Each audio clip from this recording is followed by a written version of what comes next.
প্রিয় শিক্ষার্থী বন্ধুরা, গত ক্লাসগুলোতে আমরা তৃতীয় অধ্যায় সংখ্যা পদ্ধতি ও ডিজিটাল ডিভাইস থেকে সংখ্যা পদ্ধতির যাবতীয় বিষয়গুলি অর্থাৎ বিভিন্ন সংখ্যা পদ্ধতির মধ্যে রূপান্তর, তারপরে বিভিন্ন সংখ্যা পদ্ধতির মধ্যে যোগ বিয়োগ এবং দুইয়ের পরিপূরক গঠন খুব সুন্দরভাবে শিখেছি। যারা আমার পূর্বের লেকচারগুলো দেখো না এখনো পর্যন্ত, আশা করি তোমরা দেখবা এবং সম্পূর্ণভাবে এই সংখ্যা পদ্ধতি এই অংশ থেকে মানে তোমরা যদি আসলে পরিপূর্ণভাবে ভালো করে দেখো তাহলে তোমাদের কাছে এইগুলো সব পানির মতো সহজই মনে হবে। আমি পরিপূর্ণভাবে চেষ্টা করেছি তোমরা যেন খুব সহজেই বোঝো, সেইভাবেই আমি প্রত্যেকটা লেকচার প্রত্যেকটা ক্লাস আমি সেইভাবে করাইছি। সো আজকে আমরা কিছু একটু ধারণা দিই। তোমাদের কাছে অনেকের কাছে এটা কঠিন মনে হয় যে কোড কি। হ্যাঁ, যা আমি তোমাদের কিছু ধারণা দিয়ে আশা করা যায় এই ধারণা মানে তোমরা যদি বুঝতে পারো তাহলে তোমাদের কাছে খুব সহজেই মনে হবে কোড বিষয়টা। কোড হলো কম্পিউটার সিস্টেমে ব্যবহৃত বিভিন্ন ধরনের সাংকেতিক চিহ্ন, গাণিতিক সংখ্যা অথবা বিভিন্ন ধরনের অক্ষর হতে পারে যেটা কম্পিউটার সরাসরি কিন্তু বোঝে না।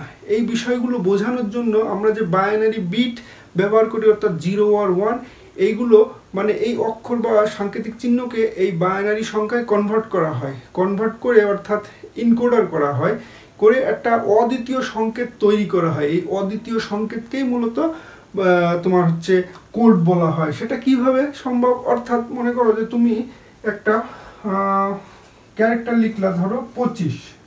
হ্যাঁ, এটা তো কম্পিউটার সহজেই বুঝবে না। কম্পিউটার 0 আর 1 এই দুটো মানে সংকেত অর্থাৎ বা বিট বা বাইনারি সংখ্যা ছাড়া কোনো কিছুই বুঝবে না। সো এই তুমি যে 25 লিখলা সেটা কিভাবে বুঝবে? এটা বোঝানোর জন্য কম্পিউটার আলাদা একটা সার্কিট ব্যবহার করে যেটাকে ইনকোডার বলা হয়। সো ইনকোডারের কাজ কি? মানুষের ভাষাকে কম্পিউটারের ভাষায় রূপান্তর করে, অর্থাৎ এই ভাষাটাকে সে বাইনারিতে রূপান্তর করে একটি অদ্বিতীয় সংকেত তৈরি করে এবং সিপিইউকে সে সংকেতটা পাঠায়। সিপিইউ তখন কি করে? এই সংকেতটা গ্রহণ করে একটা আউটপুট সেন্ড করে। সেই আউটপুটটাও কিন্তু বাইনারিতেই হয় এবং বাইনারি থেকে হওয়ার পরে কম্পিউটারের ভাষাকে মানুষের ভাষায় রূপান্তর করার জন্য আলাদা একটা সার্কিট থাকে। সেই সার্কিটের নাম ডিকোডার। সে ডিকোডার করে কি? সেই বাইনারি কোডকে মানুষের ভাষায় রূপান্তর করার জন্য একটা মানে তুমি যেটা চাচ্ছ সেটাই সে উপস্থাপন করে, আউটপুট হিসেবে সে প্রদর্শন করে। সো পুরো প্রক্রিয়াটা বা প্রসেসটা এমনই। সো আমাদের মূল ছিল কোড কি? কোড হলো যে বললাম যে বিভিন্ন ধরনের সাংকেতিক চিহ্নকে অদ্বিতীয় একটা বাইনারি করে রূপান্তর করে সিপিইউকে বোঝানোর জন্য যে অদ্বিতীয় সংকেত তৈরি করা হয় অর্থাৎ বাইনারি বিটের সাহায্যে, সেটাই কোড। সো আশা করা যায় তুমি কোড বুঝেছো। আর এইটা দেখো, ধরো তুমি কম্পিউটারের কিবোর্ডে 25 টাইপ করেছো, এখন সে বুঝবে 25 বুঝবে না। আমরা তো জানি 25-এর বাইনারি কোড যদি আমরা এভাবে করি যে 1 2 4 8 16, দেখো 16 নিলাম আর 8 নিলাম 24 আর 1 25। সো এই দেখো এটা একটা কিন্তু বাইনারি কোড, কম্পিউটার কিন্তু এই কোডটা বুঝবে। সো এটাই একটা অদ্বিতীয় সংকেত তৈরি করলে, এটাই বাইনারি মানে ডিজিট দিয়ে বা বিট দিয়ে তৈরি একটা অদ্বিতীয় সংকেত বা কোড। আশা করা যায় তোমরা কোড সম্পর্কে একটু ধারণা পেয়েছো। সো আমরা জানি যে অনেক ধরনের কোড বর্তমানে পৃথিবীতে ব্যবহৃত হচ্ছে। এর মধ্যে সবচেয়ে উল্লেখযোগ্য আস্কি কোড আর ইউনিকোড, এই দুটো সবচেয়ে বেশি ব্যবহার করা হয়। এছাড়াও বিভিন্ন ধরনের কোড আছে, যেমন তোমার অক্টাল কোড আছে, হেক্সাডেসিমেল কোড আছে, তারপরে তোমার আলফা নিউমেরিক কোড আছে, বিসিডি কোড আছে, তারপর ইবিসিডি আইসি কোড আছে, এরপরে তোমার গ্রে কোড আছে, মোর্স কোড আছে, এরপরেও আছে আরও অনেক বিভিন্ন ধরনের কোড আছে। সো বহুল ব্যবহৃত যে কোডগুলোর মধ্যে বিসিডি একটা কোড আছে, বিসিডি। হ্যাঁ, এই বিসিডি কোডটা কি? বিসিডি কোড হলো, মনে করো যে আমরা দৈনন্দিন যে হিসাব নিকাশগুলো করি অর্থাৎ দশমিকেই কিন্তু করি, দশমিক সংখ্যার মাধ্যমে। এই দশমিক সংখ্যাকেই মূলত একটা দশমিক সংখ্যা, এই দশমিক সংখ্যাকেই বাইনারিতে রূপান্তর করার পদ্ধতি বিসিডি কোড। অর্থাৎ দেখো বিতে বাইনারি কোডের ডেসিমেল অর্থাৎ দশমিক সংখ্যাকে বাইনারিতে রূপান্তর করার একটা পদ্ধতি হলো বিসিডি কোড। এই বিসিডি কোড মূলত 4 বিটে কাজ করে, অনেকটা হেক্সাডেসিমেলের মতোই। তোমরা যদি হেক্সাডেসিমেল সম্পর্কে জেনে থাকো তাহলে বুঝবা।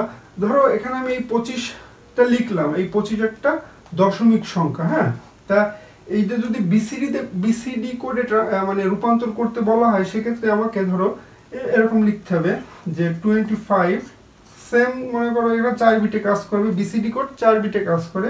সো মনে করো আমি এখানে দেখো 4 বিটে কাজ করে, তাহলে 2 কত হবে এটা, আর বাকিগুলো 0। সো এখানে দেখো 0 0 1 0, আর 5 হচ্ছে তোমার মনে করো যে এখানে আমি যদি 5 নিই, এটা নিলাম আর এটা নিলাম। সো দেখো এইটা, অতএব 25 10 সমান সমান 0 0 1 0 0 1 0 1, এটা হচ্ছে বিসিডি কোড। এখন আরেকটা উদাহরণ যদি আমি দিই, তাহলে তোমাদের কাছে বিসিডি কোডটা আরো সহজ মনে হবে, সেটা দেখি কিভাবে করা যায়। ধরো এখানে আমি একটা উদাহরণ লিখলাম যে 395 একটি দশমিক সংখ্যা, এটাকে বিসিডি কোডে রূপান্তর করতে বলা হচ্ছে। হ্যাঁ, বিসিডি কোডে রূপান্তর করো, হ্যাঁ এরকম। এখন এটা রূপান্তর করলে তোমরা আরো সহজে মনে হবে। অতএব দেখো 395, হ্যাঁ এটা যদি 10 এভাবে লিখি, যে আলাদা আলাদা করে আমি লিখে দিই 395, ধরো এটা এটা আর এটা। হ্যাঁ, সো এখানে আমরা বিসিডি কোড আমরা জানি অলরেডি 4 বিটে কাজ করে। সো এখানে 1 2 4 8, এবং 3 কত হবে 1 1 0 0 0 0 1 1, 9 কত হবে এখানে 8 নিলাম আর 1 নিলাম 9, তাহলে কত 1 0 0 1, আর 5 হবে 4 আর 1 5। সো 0 1 0 1, অতএব 395 10 সমান সমান কত 0 0 1 1 1 0 0 1 আর 0 1 0 1, এটা হচ্ছে বিসিডি কোড।